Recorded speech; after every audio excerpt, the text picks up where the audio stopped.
3장 1절에서 6절입니다. 신약 마지막 성경 요한계시록 3장 1절에서 6절 말씀입니다.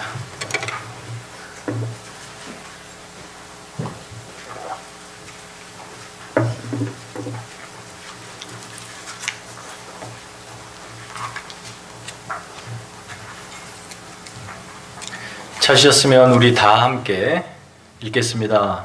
1절에서 6절까지입니다. 시작. 사대 교회의 사자에게 편지하라. 하나님의 7영과 7별을 가지신 이가 이르시되 내가 내 행위를 아노니 내가 살았다 하는 이름은 가졌으나 죽은 자로다. 너는 일깨어 그 남은 바 죽게 된 것을 굳건하게 하라. 내 하나님 앞에 내 행위에 온전한 것을 찾지 못하였노니 그러므로 내가 어떻게 받았으며 어떻게 들었는지 생각하고 지켜 회개하라. 만일 일깨지 아니하면 내가 너에게 이르니 어느 때에 내게 이르는지는 내가 알지 못하리라. 그러나 사대에 그 옷을 더럽히지 아니하는 자 몇 명이 내게 있어 흰 옷을 입고 나와 함께 다니리니 그들은 합당한 자인 연고라. 이기는 자는 이와 같이 흰 옷을 입을 것이요 내가 그 이름을 생명책에서 결코 지우지 아니하고 그 이름을 내 아버지 앞과 그의 천사들 앞에서 시인하리라. 귀 있는 자는 성령이 교회들에게 하시는 말씀을 들을지어다. 아멘. 우리 옆에 분들 또 전후 계신 성도님과 함께 인사하십시다. 한 주간 주연회로 건강히 잘 지내셨습니까? 한번 기쁜 마음으로 인사를 나누겠습니다. 날씨가 참 좋습니다. 네. 여러분, 교회를 정의할 때 그리스도의 몸이다, 또 하나님의 거룩한 공동체다, 구원 얻은 성도들의 모임이다, 이렇게 정의를 합니다. 이때의 정의를 소위 우리는 무형교회라는 이름을 붙여요. 무형교회란 보이지 않는 교회, 그러나 하나님만이 아시는 그 영광스러운 하나의 교회, 이것을 무형교회라고 그러고요. 이에 반해 이 유형교회라는 것은 전 세계 산재해 있는 하나님을 믿는 신앙하는 그 지역의 교회와 성도들, 이것을 유형교회라고 그래요. 그러니까 헬리팩스 한인교회 성도들을 유형교회라고 말하는 거죠. 저와 여러분은 이 모든 교회가 하나님의 섭리 속에서 그 하나님의 신실하신 일하심의 결과라는 것을 믿습니다. 아멘? 네. 무슨 소리예요? 제가 알아서 온 건데 하나님께서 우리 교회를 이곳에 세우셨습니다.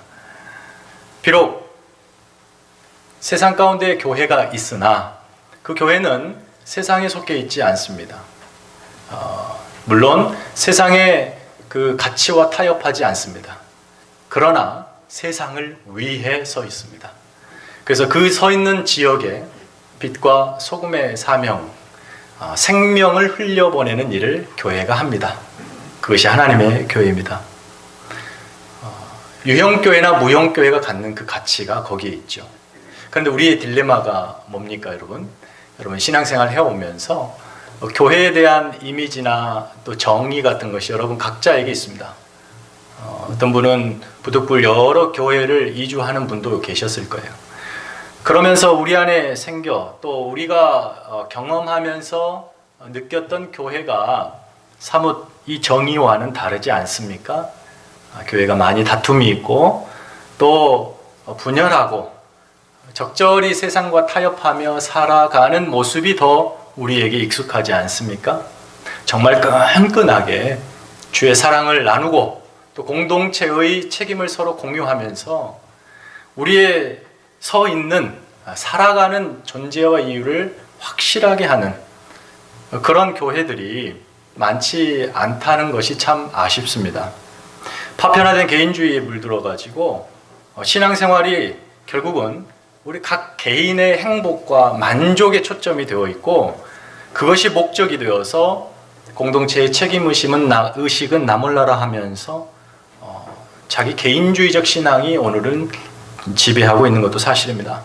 우리 지난주에 방문하신 주 교수님, 주 목사님의 이야기를 서로 좀 나눌 경우가 있었습니다. 한국을 떠나온 지 저는 개인적으로는 한 4년 정도 되니까 그분은 들어간 지 한 2년 됐고, 그러면서 신학교에 근무하면서 그 환경들, 우리 서 교수님 여기 고신대 근무하신 교수님 계시지만 죄송합니다만 한국 교회뿐만 아니라 한국의 신학교적인 여러 상황들에 대해서 구체적으로 좀 들었어요.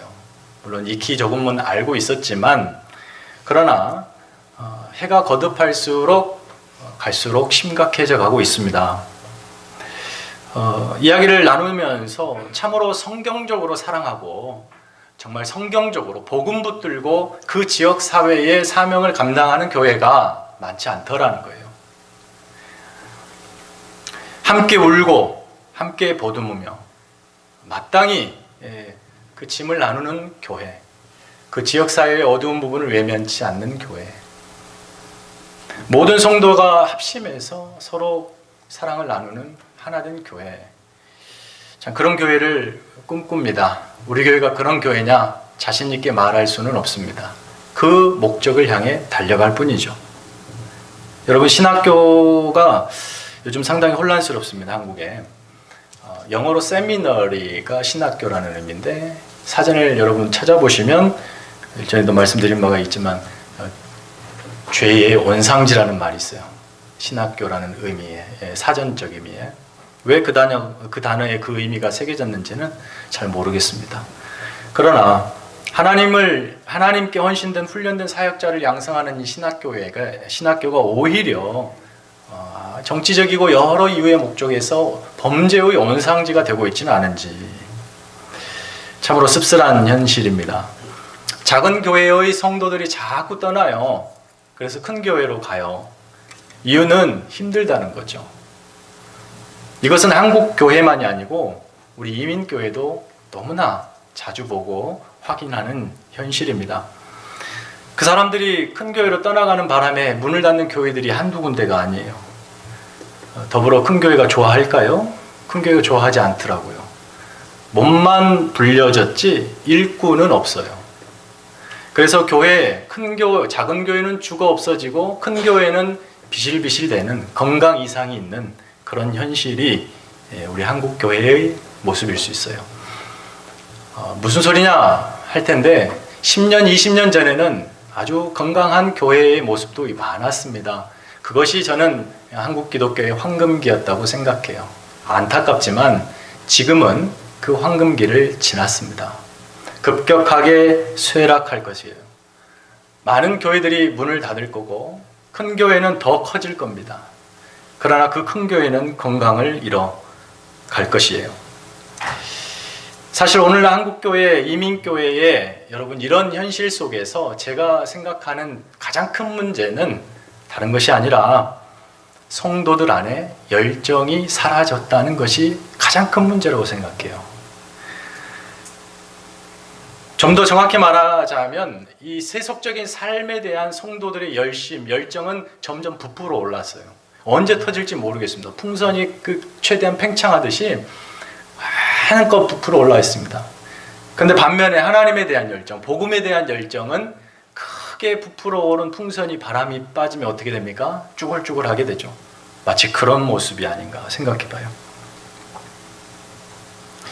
여러분, 뭔가에 열정이 있다는 것은 다른 것 아니라 살아있다는 증거예요. 반대로 열정이 없다는 것은 죽었다는 겁니다. 세상 욕망의 눈빛이 초롱초롱 빛나요. 교회 다니는 목적이 그것을 위해서 다녀요. 그러나 하나님이 보실 때는 그는 신앙의 열정에 감흥도 없고 감동도 없는 살았으나 죽은 자가 아닌가. 여러분, 남을 속여서 이익을 취하는 사람들이 눈빛을 보면 정말 사슴 눈망울 같아요. 그 눈빛에 그냥 넘어가는 거죠. 초롱초롱 깨끗하게 진실해 보이는 눈빛. 우리가 뭔가를 사랑하게 되면 눈빛이 그래요. 사랑하는 대상들이 여러분 있었잖아요. 아주 오래전 일이겠지만 보면은 지금 눈빛이 시들시들하죠. 그러나 그때가 있었습니다. 보면 눈빛만 보여요. 다른 거 안 보여요. 초롱초롱한 눈빛만 보여요. 열망하는 그 대상을 사모하기 때문이죠. 그런데 여러분, 요즘에 여러분이 열망하는 대상이 무엇입니까? 여러분 심장을 막 뛰게 하는 그게 무엇이에요? 잡아야지. 혹은 뭐 여행, 휴가, 뭐 이런 것이에요? 어떤 것이 여러분의 입가에 그 미소를 가득 머금게 합니까? 막 설레이게 합니까? 오늘 주일에 여러분 이 하나님의 전에 이렇게 올랐어요. 하나님께 예배하러 가는 그 발걸음을 옮기면서 가슴이 설레었어요, 여러분? 그러면 한번 손 한번 들어보시겠습니까? 예배하러 나오는 들으셨네. 안 들으셔야 되는데. 네. 정말 하나님을 예배하는 그 열정에 간절함으로 사실 그래야 되는데 여러분 그런 마음이 있습니까? 주의 은혜에 여러분 목말라 하세요. 지금 성경에서 하나님에 대한 그 사랑과 은혜에 대한 목마름을 처음부터 끝까지 표현합니다만 정말 우리가 잘 알고 정확하게 표현해주고 있는 표현이 시편 42편 목마른 사슴이 시냇물을 찾아 갈급하는 모습, 그것이 우리의 영혼이 하나님을 찾기에 갈급해야 하는 것, 그게 열정이라는 겁니다. 열정. 그런데 문제는 뭡니까? 그 열정이 사라져가고 있다는 거예요. 교회의 심각한 문제입니다. 우리는 계속해서 이 요한계시록의 7교회를 보고 있어요. 소아시아 7교회를 살펴보면서 벌써 이제 5번째 교회가 됐는데 앞서 4교회를 살펴볼 때 우리가 공통적으로 확인한 것들이 있습니다. 각 교회가 그 지역, 그 도시에서 내적이고 외적인 도전들을 직면했더라는 거예요. 내적인 도전은 뭐였습니까? 이단 사상들, 복음 아닌 것, 그래서 복음을 변질시키는 생각들, 그런 것들이 교회를 분열시키고 교회의 팔을 나누면서 신앙 열심을 떨어뜨렸던 것. 대외적으로는 뭐예요? 교회 외적으로는 황제 숭배의 도전, 그 다음에 그리스 신들의 모임들이 자꾸자꾸 도전하는 것. 우리가 지지난주 본 두아드라 교회 같은 경우는 그 지역의 상인 조합에 의해서 횡포, 이런 여러 가지 고통스러운 현실들을 경험하면서도 우리 주님께서는 그 각 교회에 칭찬과 책망을 같이 하시죠. 칭찬거리가 있었다는 거예요. 칭찬이 있었다는 것은 그 교회가 아직 이 복음에 대한 열정이 있었다는 거예요. 여러분, 복음에 대한 열정이 있는 사람, 이단의 공격을 받습니다. 이단들은 열정 있는 사람을 원해요. 근데 이단이 제일 힘들어하는 사람들이 열정 없는 사람들이에요. 아마 이단들이 여러분을 왔다가 흥하고 돌아가면 내가 열정이 없나? 이렇게 확인하시면 될 것 같아요. 뭔가 열정이 있어야 이단에도 빠지는 거고요. 열정이 있어야 막 싸워보기도 하는 거예요. 그 앞서 4 교회들을 보면은 저마다 열정들이 있었습니다. 그런데 오늘 가장 답답하고 심각한 교회를 만나요. 사대교회. 이 교회는 열정이 없어요. 찾아보아도 열정이 없는 교회예요. 사실 7교회를 향한 이 계시록의 말씀 2000년 전에 주어졌을 때 그 지역 상황은요, 굉장히 정치, 경제, 문화적으로 융성한 시기였어요. 지금은 뭐 폐허처럼 유적지가 되었지만 당시에 이 번영과 행복이라는 것은 각 도시마다 내걸었던 캐치프레이즈였어요. 그 단어를 통해서 이 도시의 부와 번영을 일구었는데 아주 촉각을 세웠던, 서로 도시 간의 경쟁이 심했던 상태. 그래서 로마 황실로부터 어떻게 하면 좀 눈도장을 찍어보려고 많은 노력을 했어요. 도시들이 서로 경쟁하듯 로마 황제 숭배에, 로마 황제의 충성을 다짐했죠. 가장 유명한 도시가 예베소와 서머나였어요. 그런데 이 2 도시 못지않게 사대도 마찬가지였습니다. 무엇보다 사대는 굉장한 부유한 도시였습니다. 여기에 뭐 금광맥이 있었대요.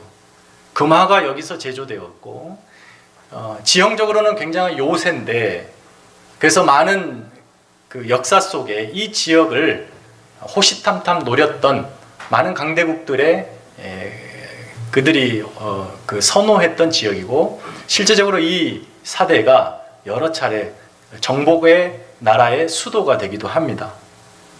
난공불락의 요새가 있었기 때문에 그 안에서는 풍성한 번영이 있었어요. 너무도 견고하고 안전하고 행복한 곳이 바로 이 사대라는 도시였어요. 거기에 하나님의 교회가 있습니다. 예수님께서 칭찬하신 교회들을 보면 성도들이 나름 열망과 열정을 가졌기 때문에 그런 칭찬이 있었는데 이 사대 교회에 예수님의 칭찬이 없습니다. 예수님의 칭찬이 없어요. 복음에 대한 열정이 사라지니까 사대라고 하는 이 도시의 세상과 너무 잘 어우러지고 전혀 신앙의 갈등도 없이 타협하고 세속화된 교회였기 때문에 칭찬거리가 없었던 겁니다. 사대교회를 향해 던지신 예수님의 말씀이 그 교회의 상태를 적나라하게 표현해 주는데 오늘 말씀의 제목도 있고 성경에 있는 살아있으나 죽은 교회. 살아있으나 죽은 교회. 가장 적절한 표현이라 한다면 포도나무에서 잘려나간 가지에 화려하게 핀 꽃을 생각을 해보세요. 잘려나가 꽃이 피었다고 살아있는 줄 알지만 생명에서 떠난 것, 죽어 있었다라는 것이죠. 가지가 포도나무에 붙어 있지 않으면 스스로 열매를 맺을 수 없나니 나를 떠나서는 너희가 아무것도 할 수 없느니라. 주님의 요한복음의 말씀. 그들이 하나님을 떠났고 복음을 떠났고 그 하나님과 복음에 대한 열심을 전부 다 놓아버린 상태. 이들은 죽어 있습니다. 사대교회가 바로 이 생명의 근원 되신 하나님과 단절되어 있다는 것을 보여주고 있어요. 그런데 이게 교회인가? 이게 교회인가? 예, 교회입니다. 죽은 교회입니다. 사대교회가 이런 진단을 받게 된 결정적인 이유가 있어요. 그게 뭐냐면 그들의 부요함입니다. 그들의 부요함. 부자였기 때문에 그들이 복음을 놓았어요.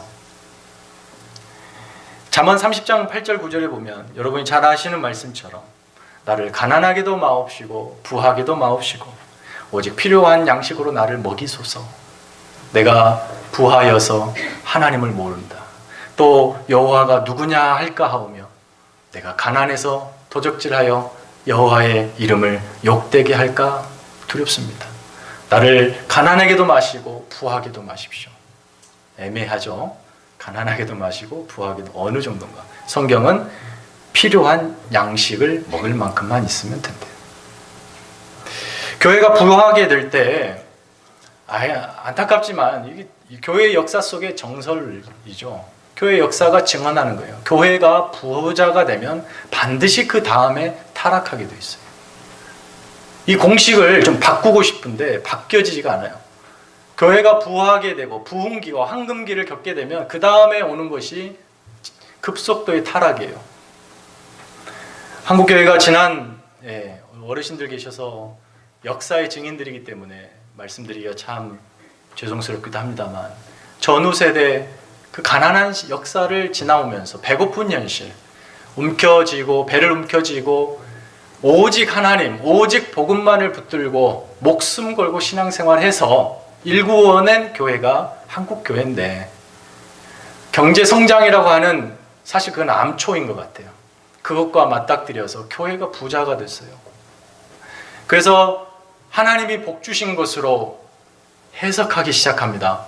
예수 잘 믿으니까 복 받더라. 이게 공식이 돼요.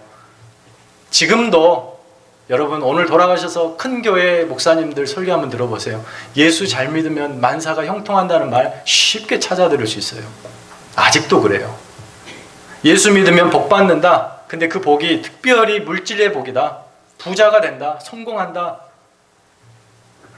한국교회가 80년대, 90년대를 지나면서 미국 교회를 표방하기 시작해요. 캘리포니아에 있는 잘 아시는 수정교회 크리스탈 처치죠. 로버트 슐러 목사님이 그 교회를 천문학적인 자금을 들여서 마치 노아의 방주처럼 온 사면을 수십만 장의 유리로 다 치장한 교회죠. 화려한 교회. 그래서 수십 킬로에서도 햇볕에 반사된 그 빛을 보도록 전부 다 그래서 크리스탈 처치로 만들었어요. 많은 한국교회 선두주자의 목사님들이 그 교회를 방문하면서 야, 이것이 우리 한국교회의 벤처마킹을 해야 된다. 이 교회를. 그러면서 대형화를 외쳤습니다.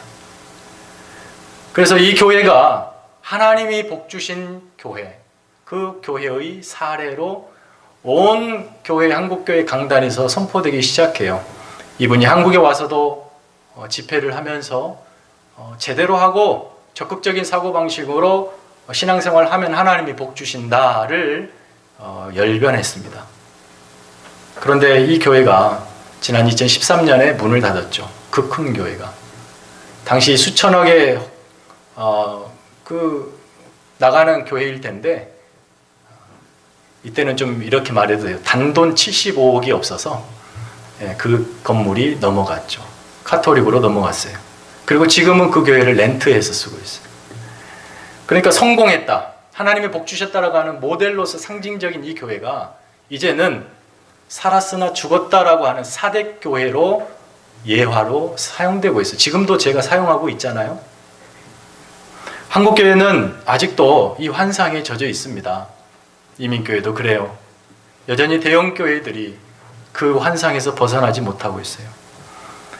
부모 세대들은 이해가 가요. 우리가 가난했기 때문에. 그 현실이 너무 고통스러워서 우리 자녀들에게는 그런 현실을 주고 싶지 않다는 거죠.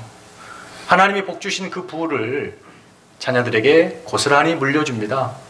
그런데 거기에 빠진 것이 있어요. 그들이 부모 세대가 경험했던 고난이라는 그 시간이 빠져 있습니다. 그러니까 자녀 세대들에게 뭘 물려줘요? 고난이 빠진 영광의 복음을 물려주고 있는 거예요. 그것은 대단히 잘못됐습니다. 성경을 눈 씻고 찾아보아도, 예수님의 가르침을 하나하나 뜯어보아도 예수 믿으면 복 받는다, 부자 된다, 성공한다, 그런 말 없어요. 도리어 예수 믿으면 고난 받는다, 예수 믿으면 세상이 미워한다, 오히려 이것이 복음인 거고, 이게 세상과 교회의 다른 점이죠. 그러면서 예수 십자가라고 하는 이 신비로운 비밀이 고난 없이는 설명이 안 됨에도 불구하고 오늘날의 교회가 십자가를 고난 없이 설명하는 무리수를 두고 있어요.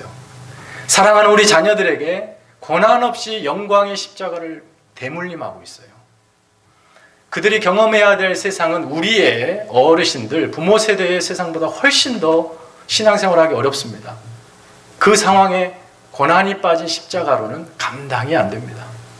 그들은 물려받은 부로 인해서 점점 그 세속화, 그리고 세상과 타협하며 그들의 열망을 그 부에 좋은 직장, 부자 돼서 행복하게 몇 살에 집 사고 몇 살에 얼마만큼 올라가서 그 수준에서 행복하게 살아야 되겠다. 그것이 그들의 꿈이 되고 열망이 되고 있어요. 우리가 뭘 가르쳐야 되겠습니까, 여러분? 다 성장해버린 자녀들은 당연할 것이지만 우리 아이들을 둔 부모님들, 아이들 말 안 듣죠. 절대 듣지 않습니다. 그렇다고 그냥 자유롭게 그렇게 살게 할 것입니까? 그들이 고난을 경험하지 않았다니까요. 그 상태로 세상에 나가면 안 된다니까요. 그러면 여러분이 가르쳐야 할 것은 십자가에 고난이 있더라. 고난이 있더라. 그런데 그 고난이 신비스러운 비밀이더라. 그 고난이 세상을 이기더라. 우리가 증언해야 할 일들은 바로 그런 것들이죠. 지난 2015년에 한국의 어느 기독교 관련한 여론조사에서 한국 사람들 대상으로 당신은 기독교인입니까? 라는 설문조사를 했을 때 19%가 응답을 했대요. 상당히 많은 숫자입니다. 생각보다. 예전엔 4분의 1이었는데 턱도 없어요, 지금은. 그러나 19%예요. 그런데 이 19%로 응답된 기독교인들 중에 교회를 출석하십니까? 당연히 기독교인이라고 응답했으면 출석할 텐데 교회를 출석하십니까? 라는 질문에 2015년에 88%가 응답을 했어요. 88%가 다닌대요. 그럼 나머지 12%는 그냥 자기만 크리스찬이고 교회는 안 나가는 거죠. 근데 2017년도에 똑같은 질문으로 여전히 교회를 다닙니까? 했을 때 퍼센테지가 급격히 하락해요. 75%로 떨어집니다. 그러니까 크리스찬이라고 말하는 사람 중에 4명에 1명꼴은 교회를 안 나가는 거예요. 그러나 이것도 제 생각에는 많다고 생각해요.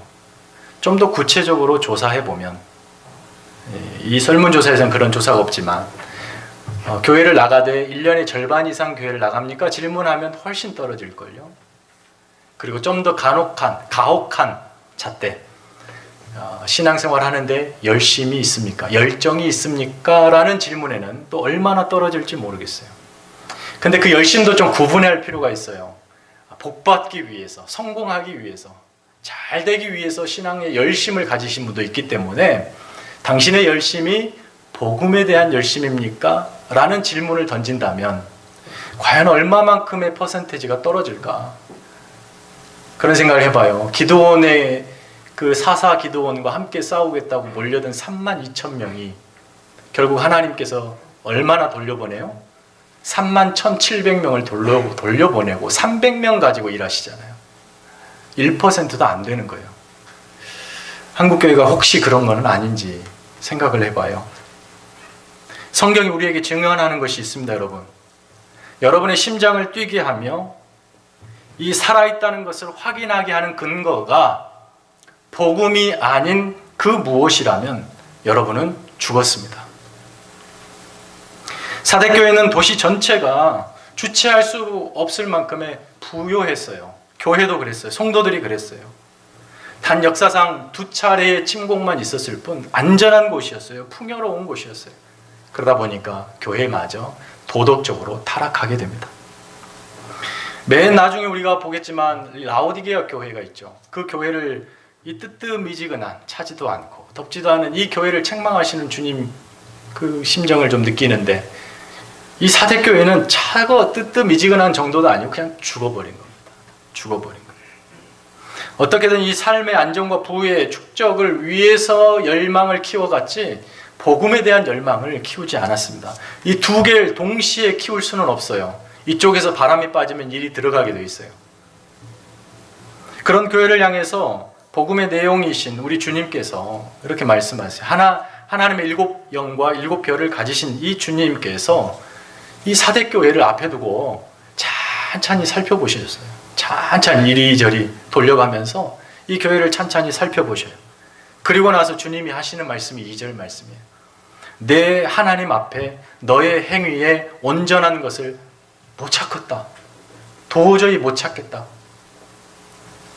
하나님 앞에서 하나님을 믿는 교회인데, 성도인데 그의 행실이 복음과 이질적이고 전혀 복음에 닮아있지 않아서 주님 보시기에 이 온전한 성한 곳이 한 군데도 없었다. 그런 죽은 교회를 향한 주님의 진단은 대단히 정확했고요. 대단히 섬세했습니다. 사대교회는 죽었습니다. 여러분, 이것만큼 위급한 일이 있겠습니까? 교회가. 죽은 자에게 할 수 있는 것이 무엇일까요? 지금 심장이 내 앞에서 멈춰 있다고 누군가 여러분이 그런 경험을 해보신지 모르겠죠. 그때 뭐 하실 거예요? 기다릴 겁니까? 심장이 다시 뛰도록? 아니면 병원에 MRI, CT 찍으실 거예요? 당장 멈춰버린 이 심장을 뛰게 해야죠. 급처방을 해야 합니다. 지금부터 예수님이 이제 그 말씀 이후부터 명령하시는 이 명령들은 굉장한 급하고 신속하고 절박한 처방전입니다. 모든 명령의 초점이 어디 있냐? 깨우는 데 있어요. 살려내는 데 있어요. 죽었고 심장이 멈춰있는 그를 살려내는 데 있어요. 주님께서 가장 먼저 이들에게 명령하신 게 있어요. 그게 뭐냐면 복음으로 돌아가라예요. 그들이 받았고 전해받은 그 복음으로 돌아가라는 거죠. 지금 이 우리 사대교회의 신자들은, 성도들은 누군가로부터 분명히 복음을 받았습니다. 전해받았어요. 들었습니다. 이 받고 들었다라고 하는 이 단어는 이 초대교회 당시에 복음을 전승하는 그 전문 용어예요. 전문 용어예요. 사도 바울이 자주 사용하는 단어죠. 사도 바울이 고린도 전서 15장에서 부활의 이야기들을 부활이 없다라고 이야기하는 성도들을 향해서 열변을 토하면서 이렇게 말하죠. 내가 받은 것을 먼저 너희에게 전하였다. 이는 성경대로 그리스도께서 우리 죄를 위하여 죽으시고 장사 지낸 바 되셨다가 사흘 만에 살아나셨다. 여러분, 이게 복음인 거죠. 죽었다가 살아나신 이가 죽은 나를 살리신 것이 복음이죠. 이걸 분명히 이들은 받았어요. 들었습니다. 그리고 그들이 그 뜨거운 열정을 경험했어요. 복음의 능력을 확인했어요. 그 복음은 다름 아닌 예수 그리스도에 관한 이야기예요. 하나님에 대한 이야기죠. 생명의 이야기입니다. 그것을 이들은 받았어요. 심장이 이때부터 뛰기 시작했어요. 그랬는데 점점 사대의 정신에 물들어 타협하고 현실에 부딪혀 그 현실 앞에 무릎 꿇다가 하나하나 포기하다가 어느 순간 저 말초신경에서부터 이미 목 턱 밑까지 차오른 죽은 살을 아직도 감지하지 못한 채 영적 무감각증, 심장이 멎어버린지도 모르고 살아가는 그런 교회가 돼버렸어요. 사도 바울이 에베소서 4장 17절 19절에 이 말씀을 합니다. 한번 우리는 이 말씀을 읽어보십시다. 도전적인 말씀으로 에베소서 4장인데 17절에서 19절 말씀, 신약성경 313면에 있어요. 17절에서 19절 말씀,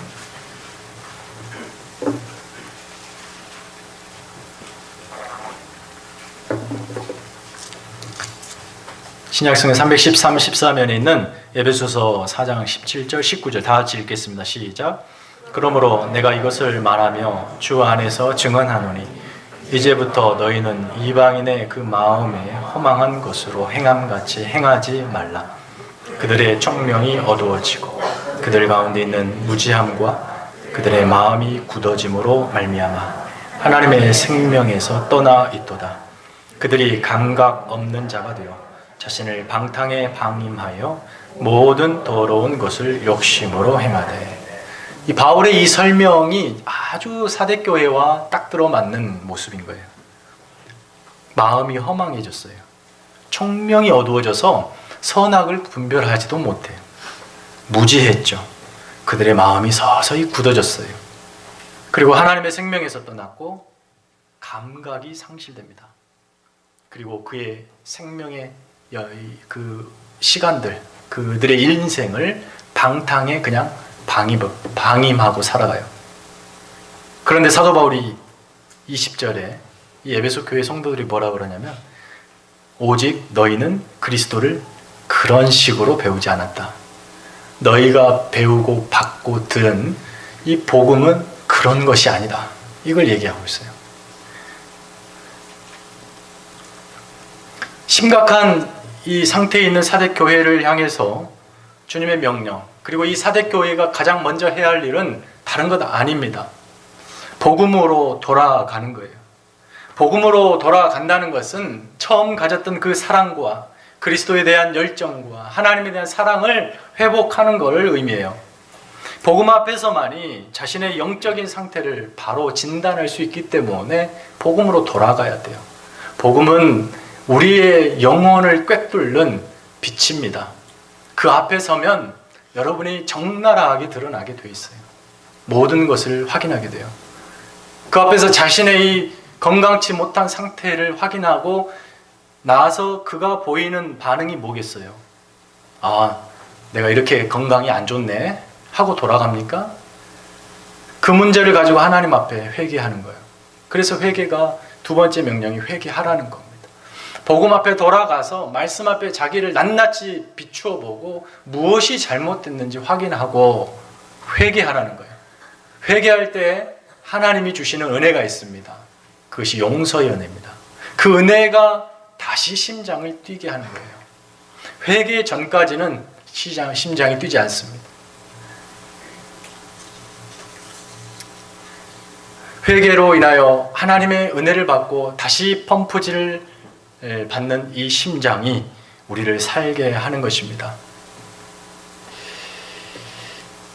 이들이 그렇게 살아났을 때 구체적인 행동이 필요로 합니다. 심장이 뛰고 나서 곧바로 다시 멈추는 것이 아니고 이제 막 내뿜는 그 능력으로 세상을 향해 다시 복음 들고 나가는 거예요. 그렇게 사는 삶을 예수님은 오늘 본문의 4절 5절에서 그런 식으로 묘사하고 계세요. 그 옷을 더럽히지 아니한 삶, 합당한 삶, 흰 옷을 입고 사는 삶. 옷을 입는다라고 하는 것은 산다는 거죠. 삶을 산다는 거예요. 근데 그냥 옷이 아니고 흰 옷이랍니다. 그것은 그의 삶이 거룩하다는 거예요. 더 이상 세상과 타협지 않고 복음을 놓고 세상을 붙드는 것이 아니고 유일하게 복음만을 붙들고 세상 앞에 깨끗하고 정결하고 거룩하게 이 다시 뛰는 심장 부여잡고 사는 겁니다. 그것을 주님이 사대교회에 원하시고 계셔요. 그리고 그런 성도들을 향해서 결코 내가 장차 하나님 앞과 천사들 앞에서 그를 모른다 하지 않을 것이다. 내가 시인하리라 라고 복을, 은혜를 주시죠. 그런데 반대로 주의 명령을 어기면, 지키지 않으면, 다시 말해 지금 죽어있는 상태에 있는데도 불구하고 복음으로 돌아가라는 이 명령을 지키지 않으면, 그리고 회개하지 않으면 어떤 상태가 되냐. 주님께서는 이 대목에서 사대가 가지고 있었던 역사적 아픔을 꺼내들어서 말씀하고 계세요. 3절에 보니까 내가 도둑같이 이르리니, 도둑같이 이르리니. 아무도 모르는 그때에 그 안에 도둑이 들어와 모든 것을 망가뜨립니다. 사대가 그랬어요. 견고하게 난공불락의 성처럼 보였지만 이것이 무너지는, 역사적으로 이 사대 도시 안에 있는 아크로폴리스가 무너지는데 2번에 걸쳐 무너져요. 예수님 전에 아주 엉뚱하게 무너져요. 성문을 견고히 지켰어요. 그러다가 이 성은 절대 무너지지 않는다 하고 경계를 느슨하게 하는 순간 적들이 몇이 성벽을 타고 올라와서 성을 넘었고, 그들이 안에서 성문을 열어 제끼는 순간 적군이 들어와서 2번의 똑같은 방식으로 그렇게 멸망을 당해요. 살았으나 죽은 자, 그런데 자기가 죽은 줄도 모르고 계속 살았다고 생각하고 속히 복음으로 돌아가지 않고 회개하지 않고 여전히 그런 삶을 사는 자, 그에게 도적같이 심판이 임할 겁니다. 그것을 말하고 있어요. 사대교회에 주님의 칭찬이 없다고 말씀했어요. 그런데 약간 칭찬 비슷한 거 아닌가라고 생각하게 하는 4절을 보면, 그러나 사대에 그 옷을 더럽히지 아니한 자 몇 명이 내게 있어, 이 말씀이 나오죠. 이것은 지금 예수님이 이 진단을 내린 상태, 그때 이런 자들이 있었다는 것이 아니고 하나님의 교회가 이 예수님의 심각한 도전에, 그리고 명령의 말씀을 듣고 그렇게 돌아갔더라는 거예요. 그리고 훗날 그 사대교회 성도들 일부가 하나님의 영광의 자리에서 그 하나님의 예수님의 이 고백을 듣는 거예요. 내가 너를 도무지 모른다. 네가 살았으나 죽었다. 이 고백이 아니라 내가 하나님 앞과 천사 앞에서 너가 누군지 안다. 이 고백을 받게 되는 거예요. 여러분, 이 사대교회는 우리 각자의 신앙과 신앙을 좀 점검해 볼 중요한 리트머스 시험지나 마찬가지예요. 여러분의 영적인 그 열정을 한번 점검해 보세요. 무엇이 여러분의 심장을 뛰게 하는지 생각해 보세요. 왜 교회에 나오세요? 무엇 때문에? 그 교회에 나오는 발걸음이 하염없이 무겁습니까? 아니면 가볍습니까? 사대교회 성도들이 자신들의 가진 부요함, 안전, 행복, 그것들이 자신의 생명을 지켜줄 줄 알고 견고하게 믿었지만 한순간에 무너집니다. 왜요? 그들이 생명에 떠나 있기 때문에. 여러분 안에 신앙의 열정, 복음에 대한 열정이 없다면, 그래서 설교 말씀, 제가 설교 말씀을 잘못 전해서 그건 저의 책임이지만, 하나님 말씀을 듣는데도 불구하고 마음이 냉랭하고 전혀 반응이 없고 느낌도 없고, 그렇다면 죽었습니다. 그 상태는 미룰 게 아니에요. 다음에 형편이 나아지면, 또 마음이 생기면 한번 복음이 뭔지 알아봐야지 죽습니다. 가능성이 전혀 없게 돼요. 당장이에요. 예수님의 명령은 지금 당장입니다. 여유가 없어요. 마지막 은혜예요. 회개할 마지막 은혜. 살아날 마지막 기회. 우리 각자가 그런 경험이 있지 않습니까? 누군가로부터, 하나님이 보낸 그 누군가로부터 우리는 복음을 전해 받았습니다. 잘 몰랐지만 그 복음이 무엇인지 서서히 알아가다 보니까 이게 엄청난 거라는 것을 알게 돼요. 아, 이거구나 라며 자기의 생명을 거기에 올인했죠. 혹 그런 경험 없으신 분도 있겠습니다만, 그래서 복음이 뭔지 알아요. 이건 생명입니다. 나를 살리는 생명이에요. 이 내 심장이 뛸 때마다 나를 각인시키는 진리예요. 그런데 내 삶이 어느 순간부터 참 이 먹고 사는 문제가 너무 현실적이어서 보이는 것이 전부인 것처럼 내 눈을 사로잡아 버리고 조금에 꼬여있는 문제들이 내 마음 전부를 지배하면서 못 살겠다, 수도 없이 고백하며 살아가게 만들어요. 그런 삶에서 마치 복음이 아무 역할도 하지 못하는 그 능력 없는 것처럼 여겨져요. 죽은 자도 살리는 능력의 복음이 말이죠. 뭔가 우리의 신앙에 문제가 있어서 그래요. 복음이 달라진 거 아닙니다. 복음에 대한 우리의 열정과 그 복음에 대한 우리의 사랑이 달라져서 그래요. 여러분의 영적인 신앙 감각이 지금도 살아 있습니까, 여러분? 한번 만져보세요. 손을 이렇게 만져보면 감각 없으면 이건 죽은 겁니다. 영적인 여러분의 저 말초 신경까지 만져보세요. 아주 민감하게 주의 말씀에 내가 반응하고 있는지, 아니면 한 귀로 듣고 이렇게 들어오는 속도보다 나가는 속도가 빠르게 나가버려 뭘 들었는지 모르는 건 아닌지. 예배 가운데 이 말씀을 들으면서 여러분 뭔가 이 통증을 느끼셔야 돼요. 통증이 있다는 것은 살았다는 거예요. 통증을 못 느끼는 신경은 죽었다는 거잖아요. 영적인 이 무감각증이 우리 모두에게 있어요. 저에게도 있고 여러분에게도 있어요. 그대로 두면 안 된다는 거죠. 속히 치유하시길 바라요. 이 사대교회를 통해서 여러분이 장차 여러분의 신앙 인생이 하나님, 예수님께서 하나님 앞과 천사 앞에서 아, 나 너 누군지 몰라 라는 고백이 아니라, 그래 나 너 알지, 그래 잘했어, 견디니라 애썼어, 내가 생명 주는 자인 줄 포기하지 않았구나, 세상과 타협하지 않았고 세상에서 살아낼 이 생명을 찾지 않았구나. 주님의 이 고백을 여러분 모두가 듣기를 주의 이름으로 축원합니다. 우리 다 함께 일어나시고 찬양하겠습니다.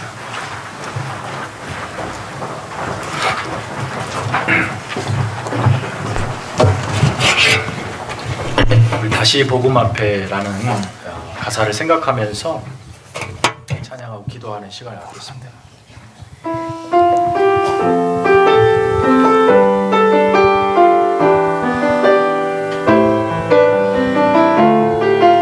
간절한 마음으로 여러분의 믿음을, 고백을 담은 찬양으로 드리십시다. 많은 이들 말하고 많은 이들 노래는 하지만 정작 가지 않는 길, 두려운 생각보다 많이 힘들고 험한 길보다 그저 로만 가려기에 점점 멀어져만 가네. 내게 생명 주었던 그 길 점점 이용하려 하네.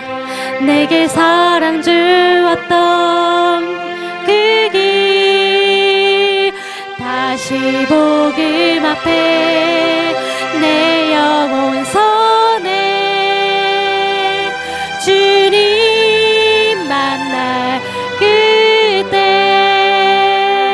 나 다시 돌아가 주님께 예배 드리며 다시 십자가의 길 걸으리. 다시 복음 앞에 내 영혼 주님 만날 그때 나 다시 돌아가 주님께 예배 드리며 다시 십자가의 길 걸으리. 다시 복음 앞에 내 영혼 선해 주님 만날 그때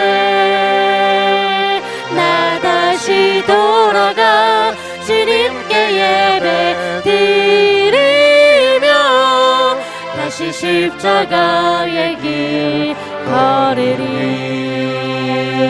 이 시간 두 눈을 감고 하나님 앞에 진심 어린 마음으로 기도하시기 바랍니다. 영적 감각증에서 벗어나고 시들어진 신앙 열정을 회복하는 길은 여러분 다른 길 없고 오직 여러분이 그때 그 어느 순간 듣고 받았던 복음의 그 순수함으로 다시 돌아가는 것밖에 없습니다. 여러분의 인생에 행하신 예수 그리스도의 그 위대하신 구원 사역과 장차 오시겠다는 약속, 그거 붙들고 사는 것밖에 없어요. 결코 현실에 타협하지 않고 하나님 아닌 다른 것에 영혼의 안전을 두지 않길 바랍니다. 장차 예수님께서 하나님 앞에 서 있는 여러분을 보시고 여러분의 행실을 면밀히 살펴보시고 네가 살았으나 죽었구나, 그 고백이 아니라 내가 하나님과 천사들 앞에서 너를 안다, 잘하였다, 충성된 종아, 그 주님의 음성을 들을 수 있기를 바랍니다. 여러분 안에 복음에 대한, 하나님의 사랑에 대한 열정이 없습니까? 심각합니다. 그 열정을 회복해야 합니다. 그 은혜를 주시라고 이 시간에 말씀을 기억하면서 하나님 앞에 여러분의 입술로 잠시나마 고백할 수 있기를 바랍니다. 기도하십시다. 하나님 아버지,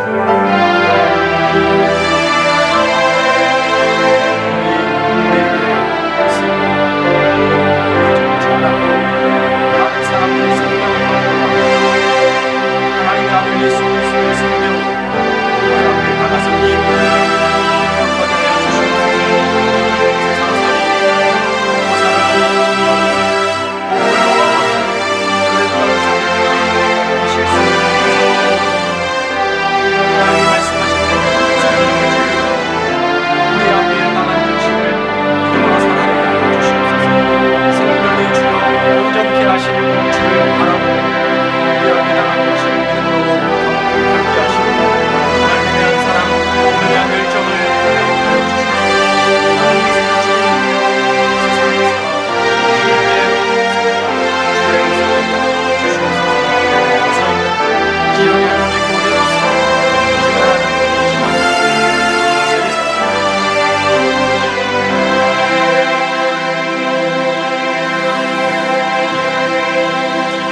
그 어느 때에 참으로 사람이 사는가 할 정도로 빈약하고 가난하고 정말 사람이 살 곳이 될 수 없었던 조선 땅에 생명을 던져 복음 가지고 온 그 선교사님들의 희생을 통해서 우리 앞에 복음이 주어졌습니다. 아니, 그보다 더 근본적으로 하나님의 독생자 예수 그리스도의 생명이 십자가에 놓임으로 복음이 우리 앞에 다가왔습니다. 그 생명의 복음을 그 무엇과 바꿀 수가 있겠습니까? 그러나 우리 앞에 당한 현실이 너무 커서, 너무 견디기 어려워서 그 복음을 잠시 놓아버릴 때가 있습니다.